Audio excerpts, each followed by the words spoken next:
네, 오늘 본문의 제목 같이 해보겠습니다. 나의 영원하신 기업.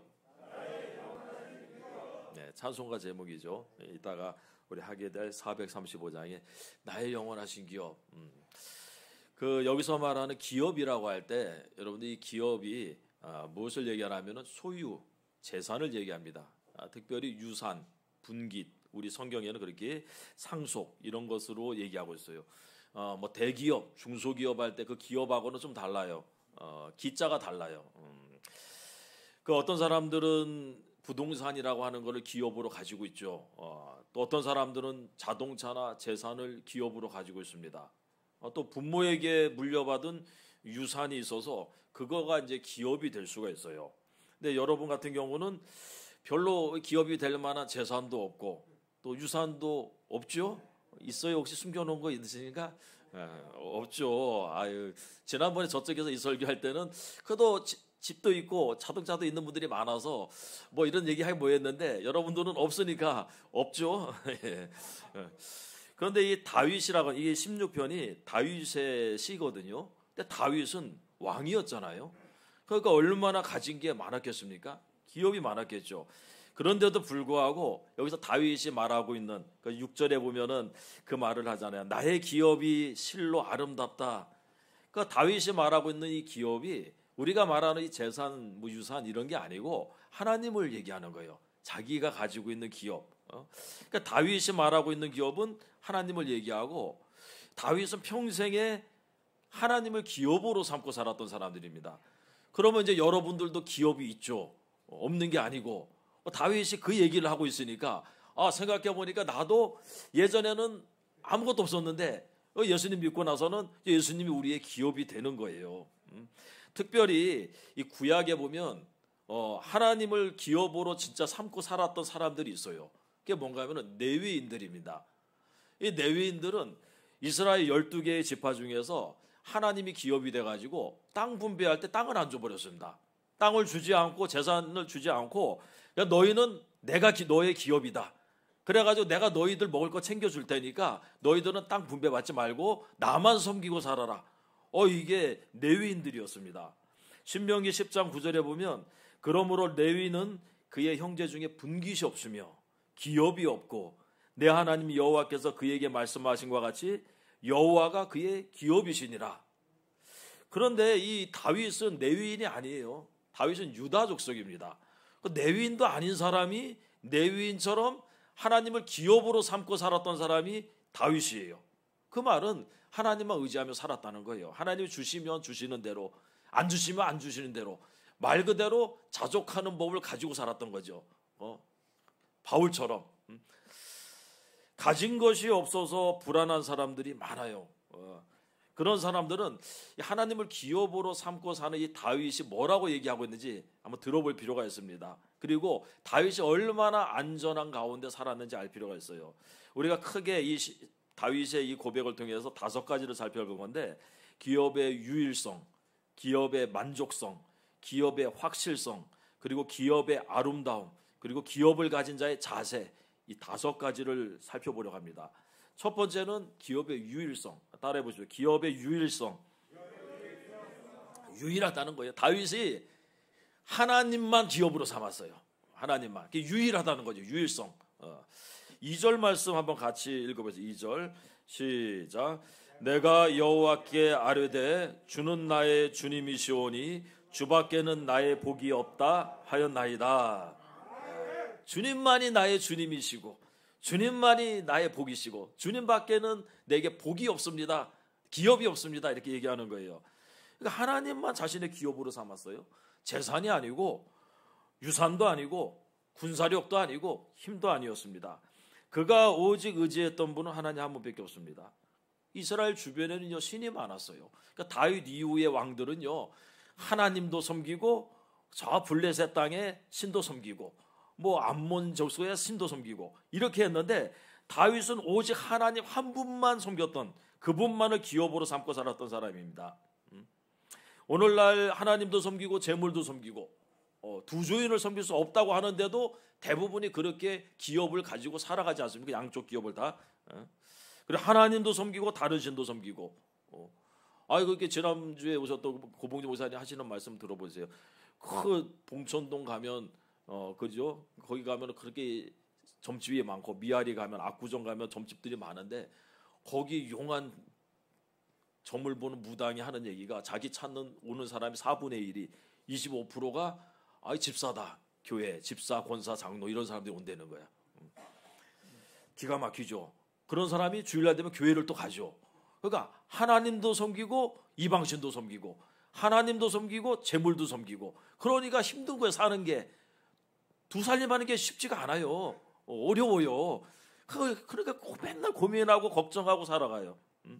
근데 다윗은요, 오히려 그렇게 살지도 않았을 뿐만 아니라 그렇게 사는 사람들을 배격하는 걸 보게 됩니다. 4절 말씀 우리 같이 한번 읽어보겠어요. 4절 시작. 다른 신에게 예물을 드리는 자는 괴로움이 더할 것이라. 나는 그들이 드리는 피의 전제를 드리지 아니하며 내 입술로 그 이름을 부르지 아니할 것이라. 아멘. 나는 그런 사람들 나는 배격한다. 나는 그들처럼 하지도 않을 뿐만 아니라 이름도 내가 부르지 않는다. 이름도. 그러니까 뭐 하겠다는 거, 나는 오직 하나님만 나의 주인님이시고 나의 복이시다. 난 그분만 내 기업이다. 이렇게 얘기하고 있는 거예요. 그래서 기도할 때마다 2절 말씀처럼 주는 나의 주님이십니다. 주밖에는 내게 복이 없습니다. 이렇게 얘기하는 거예요. 하나님을 유일한 기업으로 삼는 사람들은 다 이런 고백을 합니다. 하나님도 기업이시지만 나는 하나님만으로는 나는 부족해서 다른 걸 해야 되겠습니다. 이렇게 말하지 않고요. 시편 73편 25절에 보면 하늘에서는 주 외에 누가 내게 있으리요, 땅에서는 주 밖에 내가 사모할 리 없나이다. 아삽의 시인데, 그렇게 하늘 위에서는 주님밖에 없고 땅 위에서도 주님밖에 없고, 그게 뭐예요? 내가 이 땅에 사나 하늘에 가나 죽어서나 주님밖에 없다. 주님만 내 주님이시다 얘기합니다. 그러니까 다윗의 고백은 모든 그리스도인들의 고백이 돼야 됩니다. 우리가 한 분 주를 섬겨야 돼요. 그리고 그분을 복으로 여겨야 됩니다. 그분을 복으로. 그분은 밭에 감추어진 보화, 그리고 우리 질그릇이라 그러는데 우리가 그 속에 감추어진 보배. 히브리서는 그분이 어떤 분인가를 우리에게 설명해 주고 있지 않습니까? 히브리서는 우리에게 예수님은 모든 선지자보다도 우월하시고 천사보다도 우월하시고, 그리고 모세보다도 여호수아보다도 아론보다도 우월하신 분이다. 이렇게 그 한 분을 얘기하고 있어요. 당시에 유대인들은 맨날 예배 드린다고 모였더니 우리처럼 이렇게 대단하지도 않아요. 뭐 앰프 시설돼 있고 이렇게 수많은 사람이 모였는 게 아니고 집에서 모였어요. 집에서. 그래가지고 모여가지고 뭐 했느냐, 말씀 듣고 그리고 떡 떼고, 그게 전부예요. 자기가 전에 다니던 유대교는 회당이 있고 성전이 있고 제사장이 있고, 거기 뭐 제사가 있고 율법이 있고 화려하죠. 그런 곳에 다니다가 교회에 와 보니까 거기는 아무것도 없는 거예요.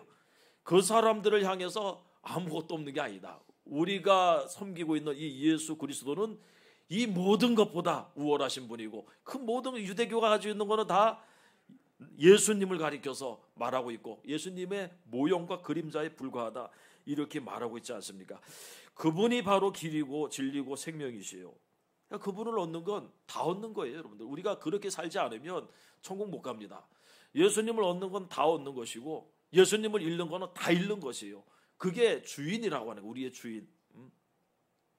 우리의 일부가 아니라 전부가 되어야 된다는 얘기입니다. 그래서 사도 바울처럼 이제는 그래서 우리가 살아도 주를 위해서 살고 죽어도 주를 위해서 죽고, 사나 죽으나 우리가 이제는 주의 것이 되어야 됩니다. 그분이 우리의 기업이 되고 분깃이 되고 유산이라면 당연히 그분을 위해서 사는 건 당연하죠.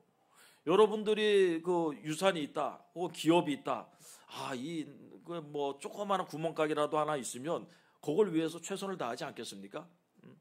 그게 내 기업이니까. 그래가지고 지금도 소상공인들이 코로나 때문에 계속 막 정부를 향해서 규제를 완화해달라고 자꾸 하는 얘기가 뭐예요? 그게 내 기업인데 기업이 망해가니까 못 견디는 거죠.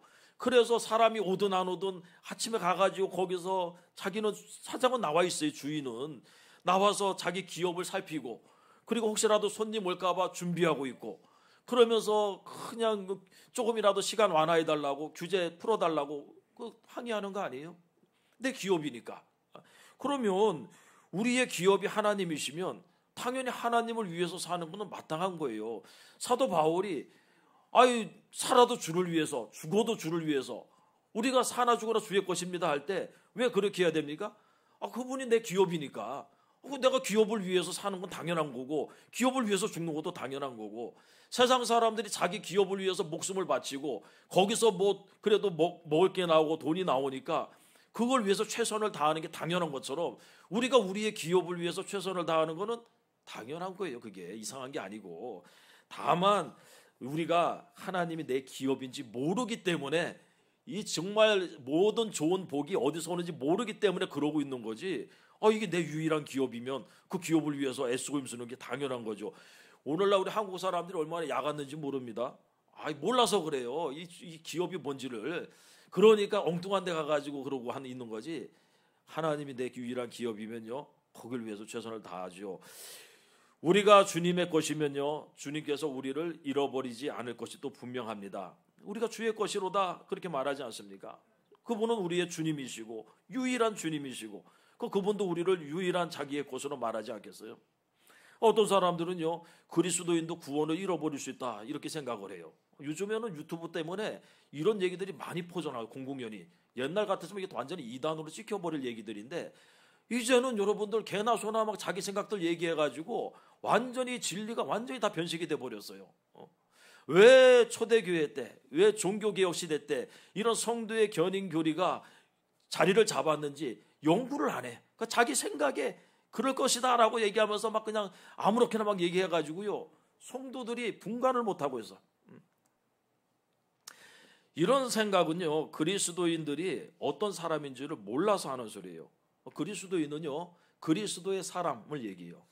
인자가 사람 인자 아닙니까? 그리스도의 사람, 다시 말하면 그리스도의 것, 그리스도에게 속한 사람, 이렇게 얘기하는 겁니다. 그러니까 우리가 그리스도의 사람이면 그분이 우리를 잃어버리지 않을 거죠.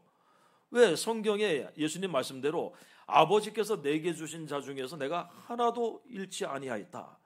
내가 잘나고 못나서 잘나서 내가 하나님을 붙들고 가는 것도 아니고, 내가 못나서 하나님을 잃어버리는 것도 아니고, 그분이 자신의 것을 잃어버리질 않아요.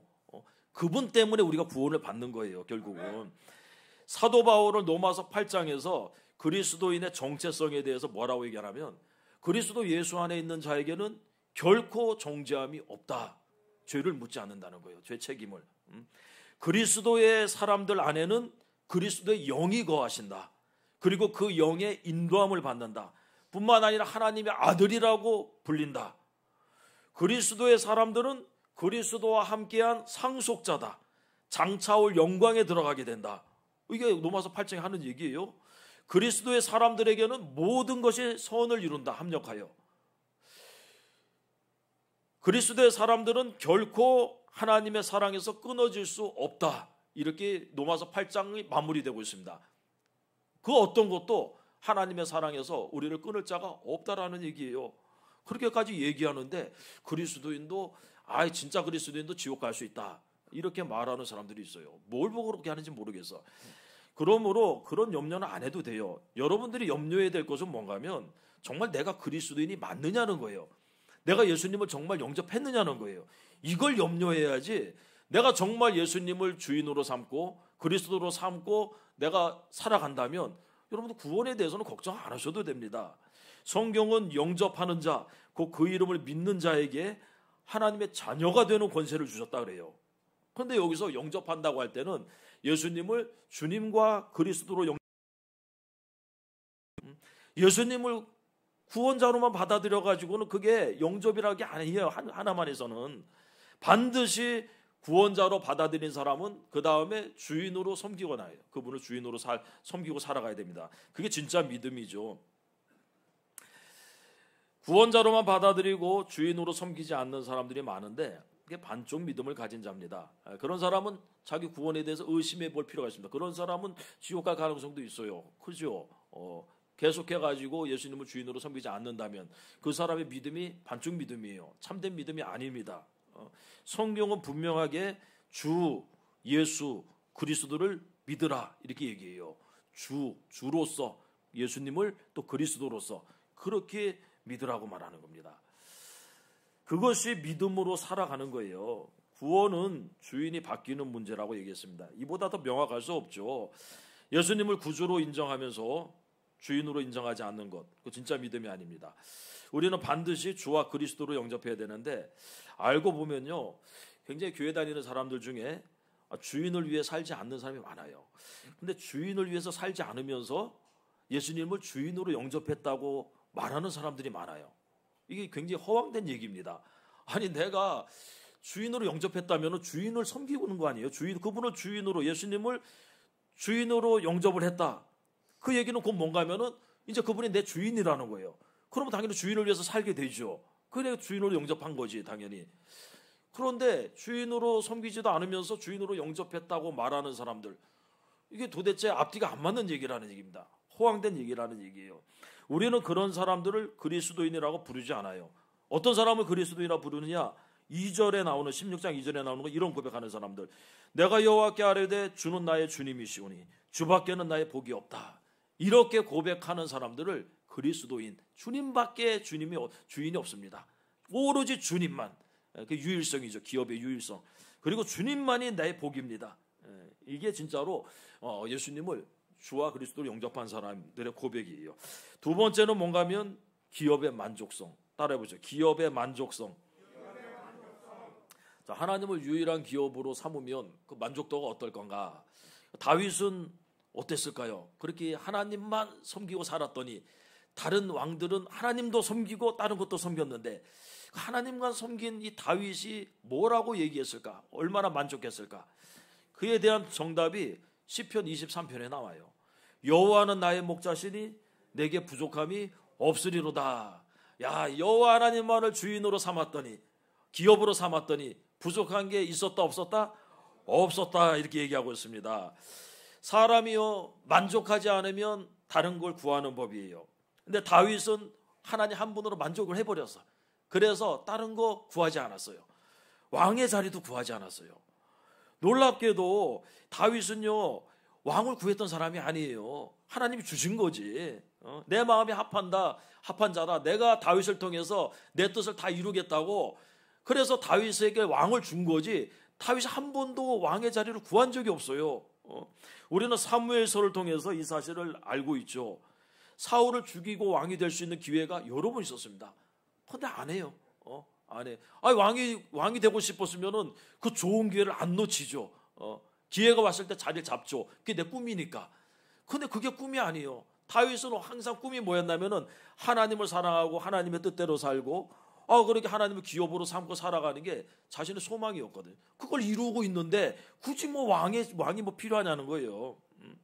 그래가 나중에 사울이 죽은 후에도, 사울이 죽었으면 우리 같으면은 빨리 왕이 돼야 되지 않습니까? 유다만 다스렸어요. 유다. 나머지 10개 지파는 사울의 아들 이스보셋이라고 하는 그 허수아비와 같은 그 아들이 10개 지파를 다스렸어요. 우리 같으면 곧바로 그 허수아비를 갖다가 공격해가지고 전체 통일왕국 이룰 건데 7년 동안을요 아무것도 안 했어요. 그리고 그냥 거기서 자기네 거기 내분이 일어나가지고 사울의 아들도 죽은 다음에 거기서 그 사람들이 다윗에게 와가지고 우리 왕이 돼달라 간청을 해가지고 왕이 된 거예요. 통일왕국에. 그 사람이 정말 왕이 되고 싶었으면 그렇게 안 했죠. 그러니까 다윗의 인생을 보면은 다윗은 하나님 한 분만으로 만족하며 살았던 사람이에요. 시편 131편에 보면 이런 말이 있습니다. 그것도 다윗의 시거든요. 여호와여, 내 마음이 교만하지 아니하고 내 눈이 오만하지 아니하오며 내가 큰 일과 감당하지 못할 놀라운 일을 하려고 힘쓰지 아니하니이다. 실로 내가 내 영혼으로 고요하고 평온하게 하기를 젖된 아이가 그의 어머니 품에 있음 같게 하였나니 내 영혼이 젖된 아이와 같도다. 다윗의 고백입니다. 내가 내 마음이 교만하지도 않고 오만하지도 않고 내가 막 큰일 하겠다고 내가 이렇게 감당하지도 못할 일 버리지도 않고 힘쓰지도 않습니다. 나는 그냥 고요하고 평안하기를 그냥 젖된 아이가 어머니 품으로 만족하는 것처럼 그렇게 주님 한 분만으로 나는 만족합니다. 이게 다윗의 만족도예요. 그렇기 때문에 대단한 걸 하겠다고 그렇게 나설고 막 그러신 사람이 아니라는 얘기입니다. 안타깝게도 우리는요 주님 한 분만으로 만족하지 못해요. 만족도 조사하면 아마 주님 한 분만으로 만족도 별 5개 중에 1개, 2개 할 사람 한국 교회 굉장히 많습니다. 겉으로는 안 그런 것처럼 얘기해도 그런 사람이 많아요. 주님만을 나의 기업으로 살아가는 것에 대해서 굉장히 불안해하는 시대에 살고 있어요, 우리가. 앞서 말한 것처럼 레위인들은요, 하나님을 기업으로 삼고 살았던 사람들이에요. 그래서 다른 지파들이 땅을 분배받을 때 땅을 못 받았어요. 다 자기 땅이 있는데 레위인들은 각 지파에 흩어져 가지고 48개의 성읍을 분배받아서 그 남의 땅에 얹혀 살았어요. 그런데 놀랍게도 이 레위인들이 그것에 대해서 불평했다는 기록이 없어요. 신기하죠. 우리 같으면 이 불만 많고 불평 많은 이스라엘 사람들 아닙니까? 이 사람들이 대놓고 막 하나님에 따질 것 같아. 항의하고 왜 나한테는 땅 안 주냐고. 이 사람들은 워낙 목이 곧은 백성이고 불만이 많은 사람들이에요. 그런데도 불구하고 레위인들이 자기들에게 땅을 안 주는 거에 대해서 불평한 적이 없어요. 오히려 그들은요, 하나님을 가까이 하고 하나님을 섬기는 것에 대해서 굉장히 자부심이 있었어요. 자부심이. 특별히 고라의 반역 사건 있잖아요. 모세를 대항해 가지고 고라의 무리들이 반역 사건을 일으켰는데, 이 반역 사건은요, 불만이 있어서 반역을 땅 안 줘서 반역한 게 아니라 자기들이 가지고 있는 레위인들이거든요. 이 사람들이 레위인들이 가지고 있던 특권을 너무 지나치게 생각을 해가지고 자기들이 하나님을 가까이서 섬기는 거 그거에 만족하지 못하고 모세와 아론처럼 더 가까이서 우리도 뭐 남의 앞에서 높여야 되겠다. 이 사람들은 이거에 대한 자부심이 지나쳐가지고 이게 막 사람들 앞에서 막 존귀를 받고 영광을 받고 하니까 뭐 그런 것 때문에 막 그냥 반역 사건을 일으킨 거 아닙니까? 기업을 받지 못해서 싸운 적은 없어요. 굉장히 만족하면서 살았던 사람들이에요. 특권으로 여겼어요. 우리 그리스도인들이 가져야 할 자부심이 이런 것들이 아닙니까? 우리는 하나님을 기업으로 삼고 살아가는 사람들입니다. 그래서 불안합니까? 쌓아놓지 못해가지고 불만입니까? 하나님이 우리의 기업인데 때를 따라 주는 거에 대해서 스트레스 받습니까? 하나님이 많이 주질 않아요. 많이 주지 않고 쌓아놓게 막 하지 않아요. 그때 필요한 것만큼 줘요.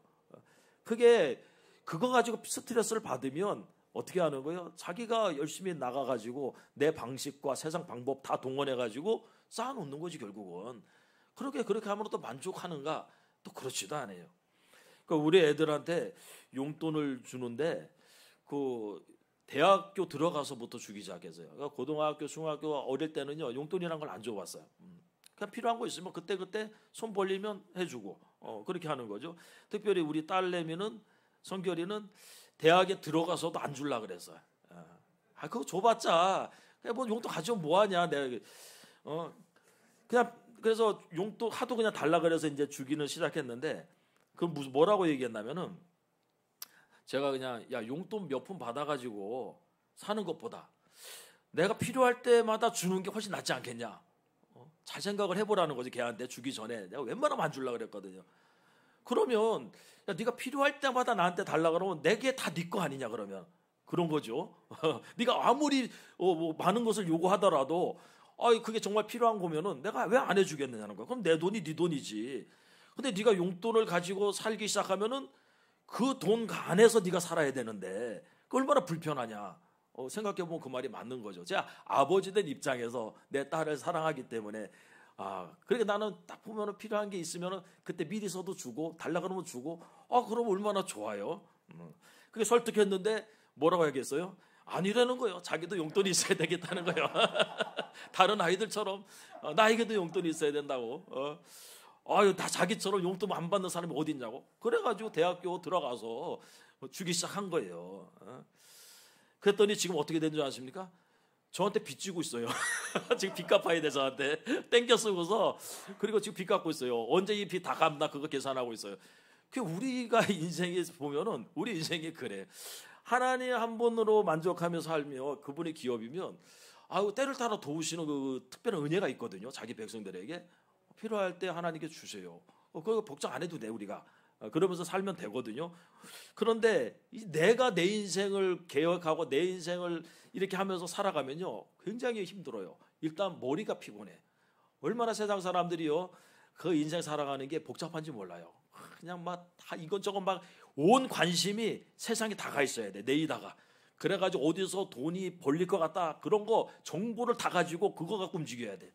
그러니 여러분 그렇게 살면 그 인생이 어찌 행복하겠습니까? 그게 또 얼마나 또 그게 만족한 삶이 되겠어요. 다윗은 일찌감치 레위인들에게 주어졌던 이 복을 사모하면서 살아갔던 사람이에요. 하나님을 기업으로 삼고요. 때를 따라 돕는 하나님의 은혜 그거를 사모하면서 살아갔던 사람입니다. 그런 사람에게 부족함이 있을 수 없죠. 세 번째는 뭔가면 기업의 확실성입니다. 한번 따라해 보시죠. 기업의 확실성. 예, 하나님이 기업이 되시면 당연히 그 기업을 빼앗을 자가 없죠. 하나님이 우리의 기업인데 다른 기업들은 내게 있는 것 많이 뺏어들 가요. 근데 하나님이 우리의 기업이시면 그 하나님 우리에게서 뺏어갈 수가 없고 그 하나님이 우리에게 주신 기업 것들도 빼앗아갈 수가 없죠. 하나님이 주신 건데. 그래서 그 5절 말씀 보면요. 우리 한번 5절 말씀 같이 읽어보겠습니다. 여호와는 나의 산업과 나의 잔의 소득이시니 나의 분깃을 지키시나이다. 하나님이 나의 산업과 나의 소득이시다. 그분이 내게 준 거를 다 지킨다. 그러면서 6절에 보면은 내게 줄로 재어준 구역은 아름답다. 하나님이 내게 아예 줄로 재서 나한테 줬다는 얘기요. 그러니까 하나님이 내 잔에 내게 산업이시고 소득이시고 또 하나님이 주신 것들을 지키시고 내게 줄로 재어주시고 이보다 더 확실한 게 어디 있겠습니까? 다른 번역으로 5절을 읽어드리면 이래요. 여호와여 주는 나의 모든 것이 되셔서 내가 필요로 하는 것을 다 주셨으니 나의 미래도 주의 손에 있습니다. 다윗이 이렇게 하며 살았던 사람이에요. 확실합니다. 내 미래도 주님 손에 있습니다. 주님께서 내게 필요한 것을 지금까지 다 주셨고 앞으로도 그럴 것이니까 나는 뭐 걱정 안 합니다. 여러분들 하나님께서 우리의 기업이 되시고 하나님께서 우리에게 줄로 재어준 것들이 얼마나 확실합니까? 그거 누가 빼앗을 수 있어요? 요한복음 10장 28절에서 29절 보면 내가 그들에게 영생을 주노니 영원히 멸망하지 아니할 것이요 또 그들을 내 손에서 빼앗을 자가 없느니라. 그들을 주신 내 아버지는 만물보다 크심에 아무도 아버지 손에서 빼앗을 수 없느니라. 2번씩이나 빼앗을 수 없다. 내 손에서도 빼앗을 수 없고 아버지 손에서도 빼앗을 수 없고 여러분들 우리가 그분의 것이 돼야죠. 그분이 우리의 기업이 돼야죠. 우리 목사님은요 낮은 곳에는 경쟁자가 없다라고 이런 얘기를 했어요. 그 책이 있죠. 그런데 하나님을 기업으로 삼고자 하는 곳에도 별로 경쟁자가 없어요. 놀랍게도. 그러니까 우리가 이걸 알면 너도 나도 하나님만이 내 기업입니다 하고 막 거기 몰려들 것 같은데 안 뺏기니까 그걸 가지면은 그분을 소유하면은. 근데 거기에는 별로 경쟁자가 없습니다. 대부분의 사람들이 경쟁하는 곳은 어딘가 하면요. 하나님을 이용해 가지고 이 땅의 복을 얻고자 하는 것. 거기에 그렇게 사람들이 몰려요. 어떻게든지 하나님 팔아가지고 그냥 내 이 땅의 기업을 얻는 것.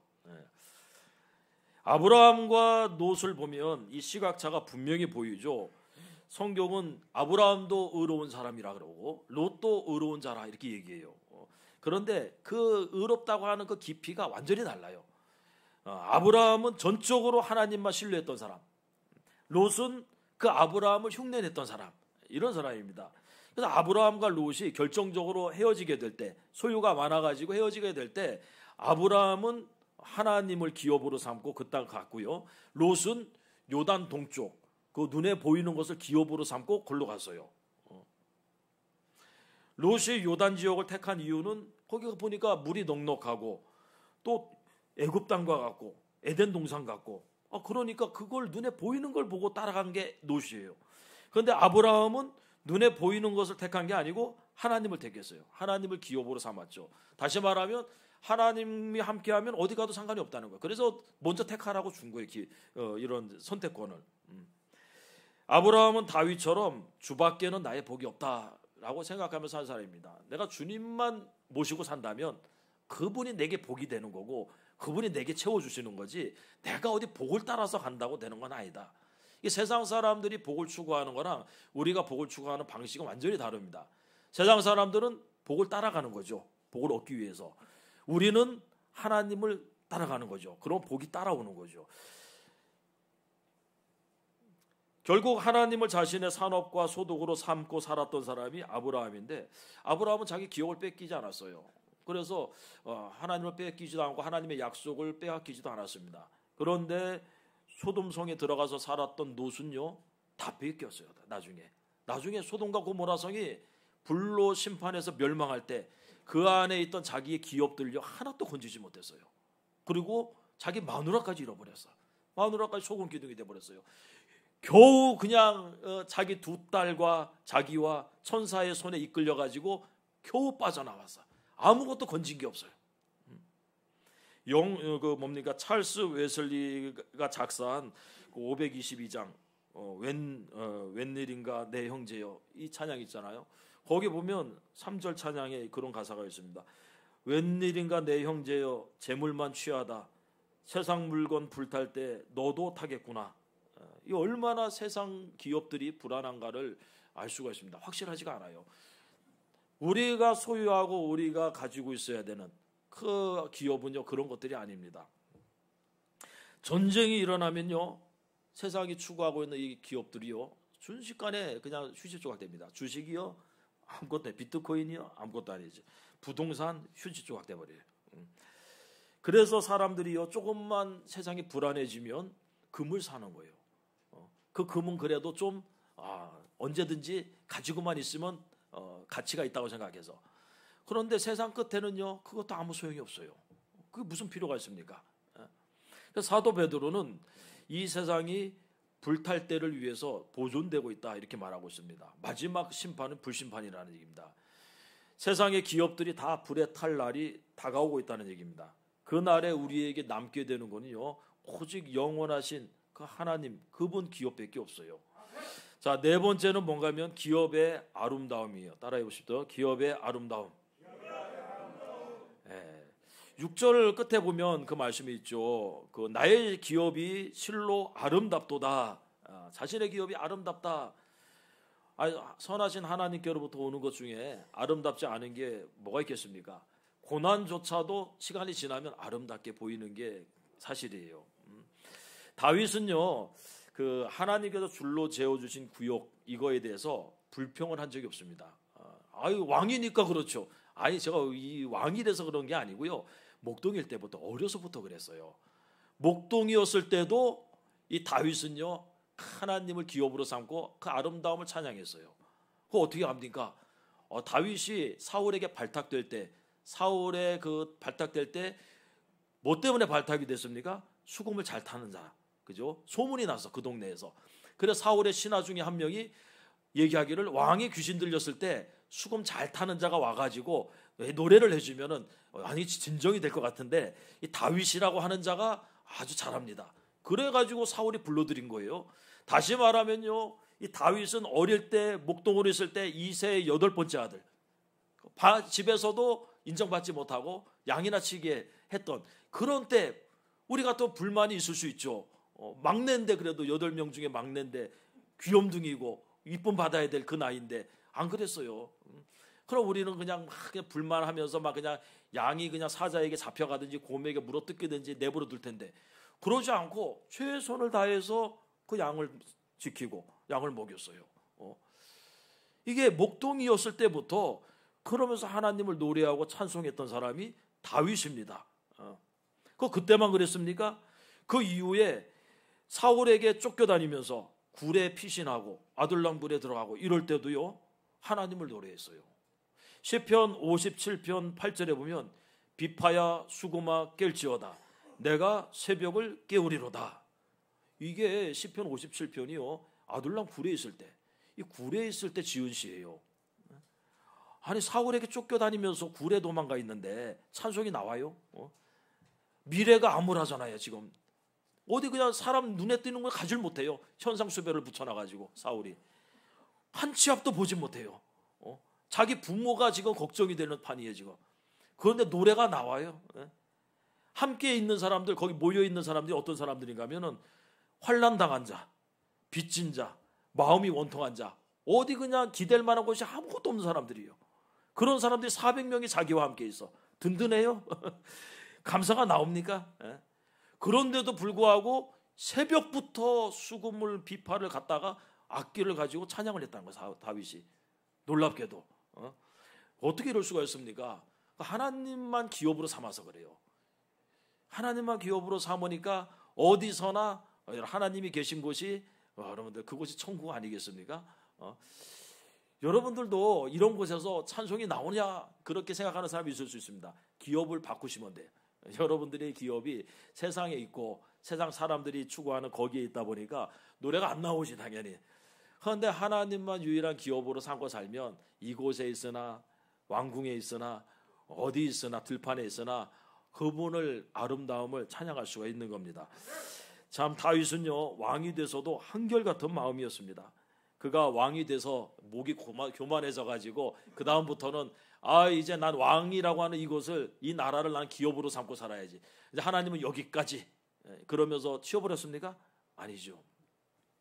제가 군대에서 그 군종이 된 다음에 성경 공부를 시작했는데 매일 밤마다 10시부터 11시까지 성경 공부를 하고 11시부터 12시까지 초소 위문 커피 타가지고 초코파이랑 그걸 이제 매일 했어요. 월화수목금토일 신도들이 같이 그렇게 매일 하자 그래서 그때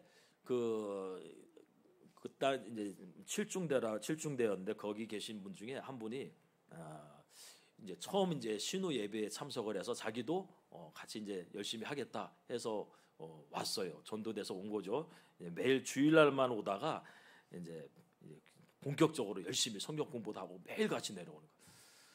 그 양반이 그 중앙대 성악과를 나온 사람이에요.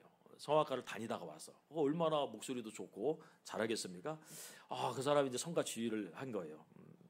정말 뭐 천군만마를 얻은 것처럼 얼마나 열심히 하는지 몰라요.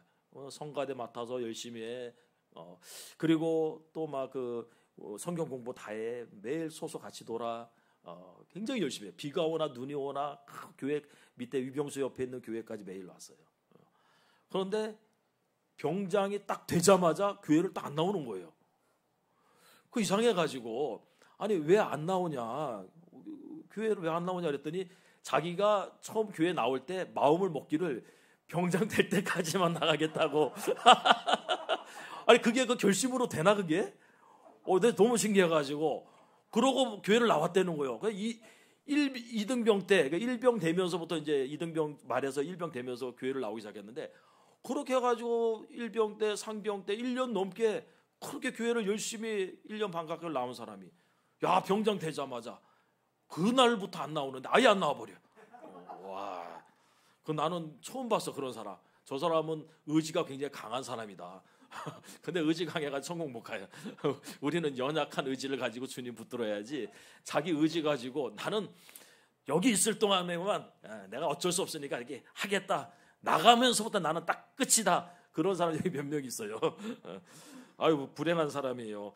다윗은 그러지 않았습니다. 왕이 되자마자부터 병장 되자마자 딱 하나님은 저리로 가시고 이제 내가 이제 내 삶 살아보겠다 이런 게 아니었어요. 왕이 되고 나서요 3만 8천 명의 그 레위인들을 동원해 가지고 하나님을 섬기게 했는데 그 3만 8천 명 중에 4천 명이 찬송을 위해서 준비된 사람이었습니다. 찬송을 하게 하도록. 그래서 자신의 기업이 아름답지 않은데 그 기업을 노래할 사람이 어디 있겠습니까? 아름다우니까 목동이었을 때도 그 하나님이 자신의 기업으로 너무 아름답게 보이니까 노래하는 거고 아둘람 굴에 있을 때도 그 아름다움을 찬양한 거고 왕이 돼서도 마찬가지고 그 11절에서도 그 고백을 똑같이 하는 것을 보게 돼요. 같이 한번 11절 말씀 읽어보겠습니다. 주께서 생명의 길을 내게 보이시리니 주의 앞에는 충만한 기쁨이 있고 주의 오른쪽에는 영원한 즐거움이 있나이다. 하나님을 기업으로 삼고 사니까 주님 볼 때마다 주님 앞에는 충만한 기쁨이 있고 주님 오른쪽에는 영원한 즐거움이 있고 그러니까 노래가 나오는 거죠. 하나님만 보면 그냥 짜증이 나고 이러면 노래가 나오겠습니까? 안 나오지 당연히. 하나님을 사랑하는 사람에겐 하나님께로부터 오는 게 다 만족스럽고요. 그리고 아름답게 보여요. 사랑하는 사람이 옆에 있으면 그 사람이 사랑스러우면 그 사람이 주는 거 다 아름답지요. 그죠? 당연히 그럴 수밖에 없지 않겠습니까? 이런 유머가 있어요. 예쁜 여자와 못생긴 남자 이 커플을 보면 사람들이 보면 여자는 이쁜데 남자는 못생겨서 그 사람들이 생각하기를 저 남자가 능력이 있나 보다. 돈이 많은가 보다. 이렇게 생각한다 그래요. 맞는 얘기죠. 또 반대로 못생긴 여자와 잘생긴 남자를 보면은 저 여자가 무슨 재력이 있나 보다. 돈이 많은가 보다. 이렇게 생각해요. 그런데 못생긴 여자와 못생긴 남자의 커플을 보면 뭐라고 얘기하는지 아세요? 야, 저 두 사람은 진짜 사랑하나 보다. 그렇게 얘기한다 그래요. 왜 예수님께서 우리에게 백마탄 왕자처럼 나타나지 않는 줄 아십니까? 왜 그런 줄 아세요? 진짜 사랑하기를 원해요. 진짜 사랑하기를. 돈 때문이 아니라.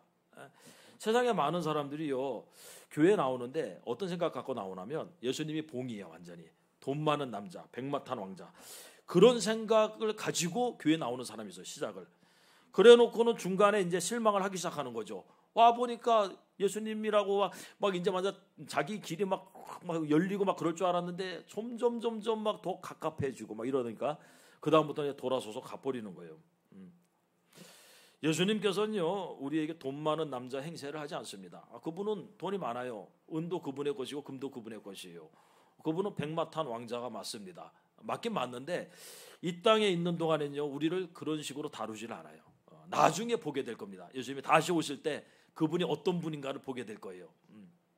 그때까지 우리에게 뭐를 요구하시느냐? 믿음을 요구하세요. 믿음. 니들이 생각하는 게 맞다. 난 그런 사람이 맞아. 난 그런 분이 맞는데 믿으라. 그리고 견뎌라. 내가 그 믿음을 보고 너희를 내 나라로 인도하겠다. 이걸 우리에게 하시는 거예요. 그러니 여러분들 세상 사람들처럼 돈 많은 남자 사귈 생각하지 말고, 예수님은 그렇게 보지 말고 진짜 사랑해야 돼요. 진짜로 사랑하나 보다. 저놈들은 세상 사람들이 볼 때 저 그리스도인이라고 하는 저런 작자 보니까 저것들은 돈이 없어도 뭐가 좋은지 그렇게 예수님밖에 모르고, 병이 들어도 예수님밖에 모르고, 야 내가 보니까 저것들은 진짜 사랑하나 보다. 이러면 되는 거예요. 이러면은 다윗이 그렇게 살았다는, 한결같이 그분을 찬양하고요, 그분의 아름다움을 노래했습니다. 끝으로 마지막으로 기업을 가진 자의 자세에 대해서 우리가 살펴보려고 합니다. 어떤 자세로 살아야 됩니까? 기업이 있으면. 이 땅에서도 내게 재산이 있고 유산이 있으면 목에 힘이 들어가죠.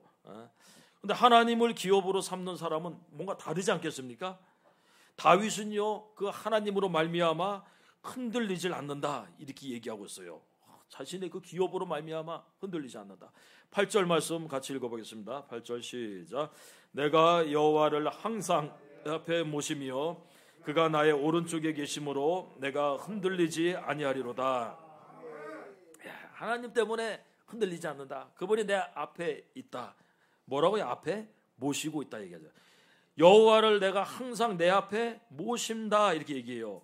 우리는 하나님을 모시고 사는 사람들입니다. 이용하는 사람들이 아니에요. 하나님을 모시는 거하고 이용하는 건 다릅니다. 어떤 사람은 하나님을 냅두고요, 그냥 꽂아놓은 보릿자루처럼 뒷방에 갖다 놨다가 필요할 때만 찾아. 이용하는 거예요. 그거는 이용하는 거. 근데 다윗은요, 항상 여호와를 내 앞에 모시고 있다, 이렇게 얘기해요. 높은 사람을 모시고 사는 게 쉬운 게 아니죠. 근데 하나님은 단지 높으신 분만은 아니에요. 그분은 모든 것의 주권자, 열쇠를 가지고 계신 분이에요. 그러니까 높기만 하면 불편하기만 하고 부담만스럽죠. 근데 그분이 생수의 근원이시고 생명의 원천이시고 모든 좋은 것이 그분께로부터 와요. 그러니까 이스라엘이 잘못했던 것 중에 하나가 그분을 자기 앞에서 치워버렸어요. 예레미야서 2장 13절에 내 백성이 두 가지 악을 행하였나니 곧 그들이 생수의 근원 되신 나를 버린 것, 또 스스로 웅덩이를 판 것. 그런데 그것은 물을 가두지 못할 터진 웅덩이다. 이 두 가지를 얘기하고 있습니다. 하나님을 치워버리고 자기가 파는 거예요. 자기가. 이게 가장 어리석은 거란 얘기입니다. 아무리 우리 자동차가 엔진이 무거워도 엔진 내려놓고 달릴 수는 없는 거죠. 사막을 통과하는데 물이 무겁다고 물 버리고 갈 사람은 없어요. 그러니까 우리가 믿음의 경주를 하는 데 있어서도 버려야 할 것과 챙겨야 할 것을 구분을 잘해야 됩니다. 잘못하면 아무짝에도 필요 없는 거 그냥 걸머지고 갈 수 있어요. 꼭 필요한 걸 가지고 가야 되는 거예요. 저는 집에서 출근할 때 꼭 체크하는 거 3가지가 있는데, 뒤 호주머니에 지갑, 그리고 왼쪽 주머니에 핸드폰, 오른쪽 주머니에 열쇠 구멍이.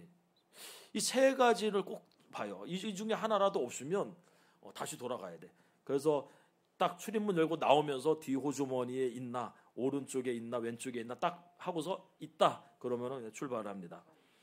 다윗은요, 하나님을 자기 앞에 모시고 살았던 사람입니다. 이 말은 하나님을 최고 우선으로 살았던 사람, 그리고 하나님을 의식하며 살았던 사람이라는 거예요. 뭐 안 그런 적도 있어요. 다윗이 그냥 자기의 그냥 그 힘을 한번 해보려고 인구조사한 적 있잖아요. 근데 우리 인생에 그런 게 왜 없겠습니까? 우리도 다 그렇죠. 그렇지만 한때 그러는 거야. 그리고 또 돌아와요. 다윗의 평가는요, 하나님이 뭐 다 그냥 세세하게 나눠가지고 평가하는 게 아니고 전반적으로 볼 때 다윗은 항상 하나님 앞에 모시고 살았다, 이렇게 평가를 하고 있는 겁니다. 하나님을 앞에 모시는 것은 우리에게 큰 영광이죠. 복 중에 복이 뭐라고 그러냐면 임마누엘의 복이라고 합니다. 임마누엘은 하나님이 우리와 함께 계시다라는 얘기예요. 하나님이 우리와 함께 계시다는 것보다 더 큰 복은 없습니다. 더 안전한 것도 없고 든든한 것도 없어요. 그래서 우리는 기도할 때마다 하나님 함께 해달라고 매번 기도해요. 그런데 놀랍게도 하나님 함께 해달라고 기도해놓고 하나님을 모시고 사는 거에 대해서는 부담스러워해요. 그러니까 우리가 기도가 완전히 잘못됐다는 얘기죠. 내가 뭔 얘기를 하는지도 모르는 거예요, 자기들이. 하나님 그럴 거 아니에요? 분명히 좀 아까까지만 해도 우리 서승수 집사님이 하나님 나와 함께 해주세요, 함께 해주세요. 그래서 내가 함께 해서 옆에 가 있어. 그랬더니 왜 여기 있냐고, 가라고, 부담스럽다고. 그거 도대체 어떻게 해야 되는 거, 내가 지금 함께 해달라고 그래서 함께 하는데 부담스럽다는 거 이제는. 하나님이 아마 헷갈릴 거예요. 저 사람이 지금 진심이 뭘까?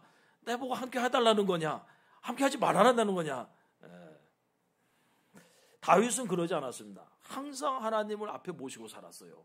그래서 사자나 곰을 상대할 때도, 골리앗을 상대할 때도, 사울을 상대할 때도, 압살롬을 상대할 때도 늘 하나님을 앞에 모시고 있었습니다.